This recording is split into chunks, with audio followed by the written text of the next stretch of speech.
Hello everyone, my name is Naval Budiman, and today I'm honored to present my topic, Deep Learning as a Learning Approach in Indonesia. This topic is not only pedagogical yet also philosophical, because it reflects the current direction of Indonesian education led by Professor Dr. Abdul Mukti, our Minister of Education. His perspective on deep learning or pembelajaran mendalam encourage us to see education not merely as the transfer of knowledge, but as a transformation of the learner's mind, heart, and behavior. So through this presentation, I will elaborate on the concept, theoretical foundations, structure, implementation, and challenge of deep learning in our classroom. So let's begin with the most essential question.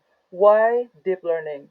For many years, our classroom have been dominated by surface learning.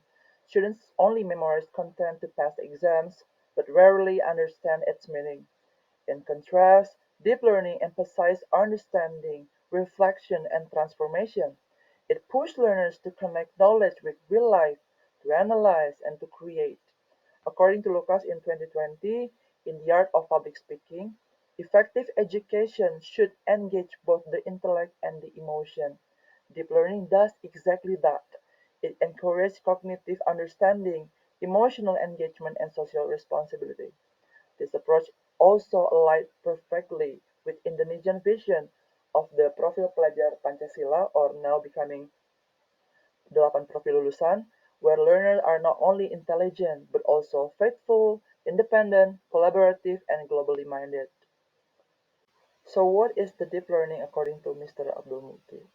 In 2022, he defines deep learning as a holistic learning process that involves the integration of knowledge, skill, and values.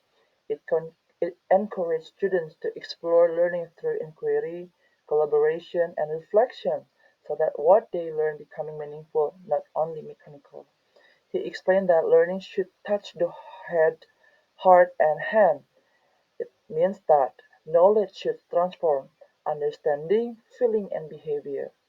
This is similar to what John Dewey proposed in the theory of learning through experience, and David Colt later emphasized as the experimental learning cycle, learning by doing, reflecting, and conceptualizing and applying. In short, deep learning is about creating a cycle of meaningful experience that lead to growth in both intellect and character.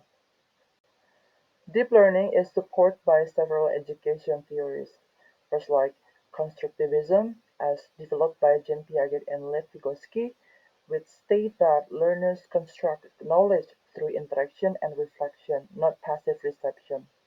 Second, experiential learning by Colt in 1984, which highlight four-stage concrete experience, reflective observation, abstract conceptualization, and active experimentation, all of which correspond beautifully with the deep learning cycle.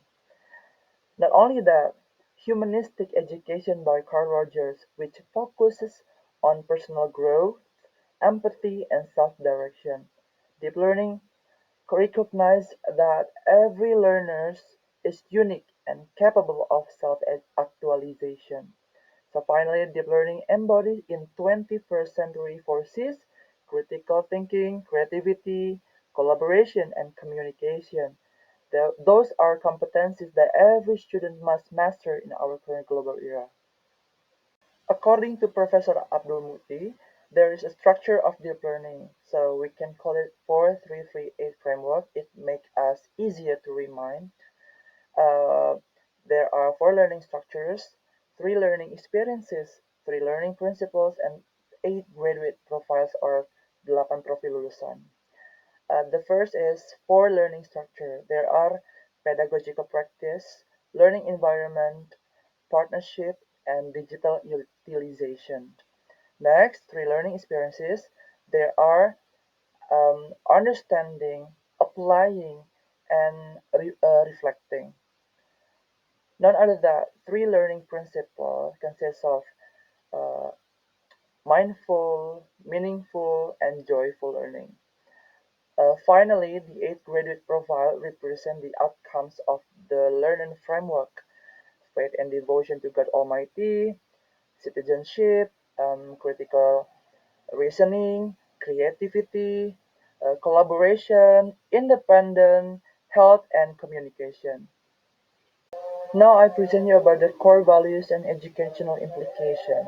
The essence of deep learning lies in integrative education, a balance between intellectual rigor and emotional intelligence. As Mr. Professor Abdul Murti often emphasizes, learning must be both cognitive and affective. The, the process of understanding, applying, and reflecting must cultivate empathy, humility, and social awareness. This is where teachers play a transformative role, not merely as information deliverers, but as facilitator of learning experiences. According to Lucas in 2020, effective communication in teaching requires credibility, logic, and emotional connection. The same applies to deep learning. The teacher's credibility inspires students, logic structures their thinking, and emotional connection sustains their motivation. So now how can this approach be implemented in the classroom?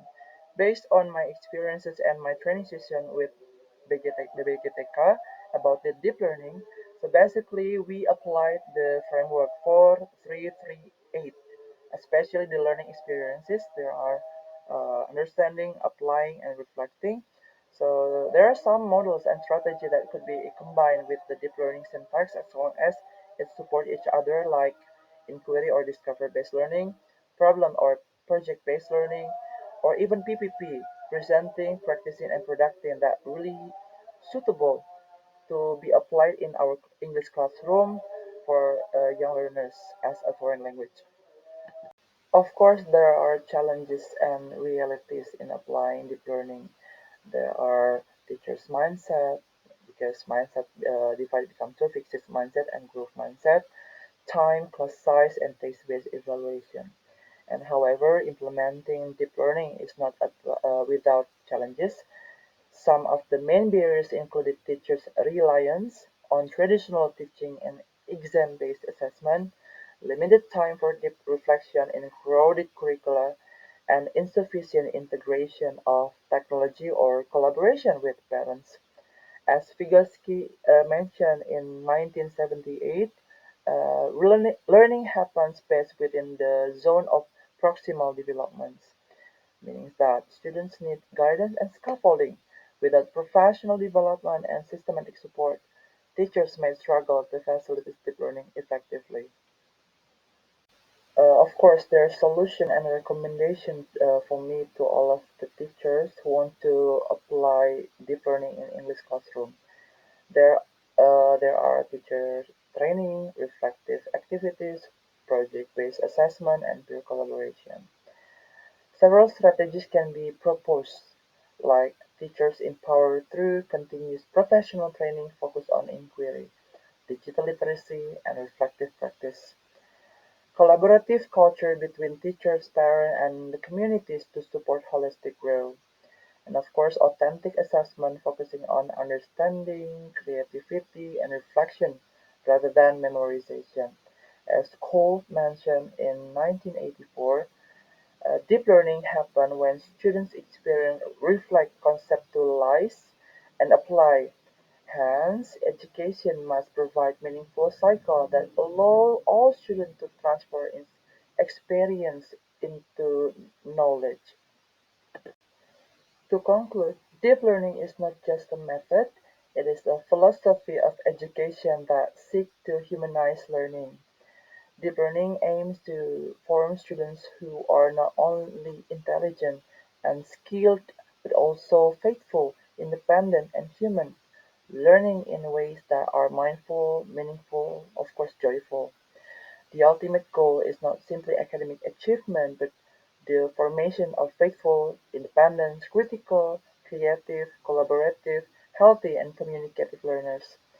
As educators, our task is to ensure the learning remains mindful, meaningful, and joyful, preparing our students not only to think better, but to live better. Thank you very much for your attention. See you in the next video.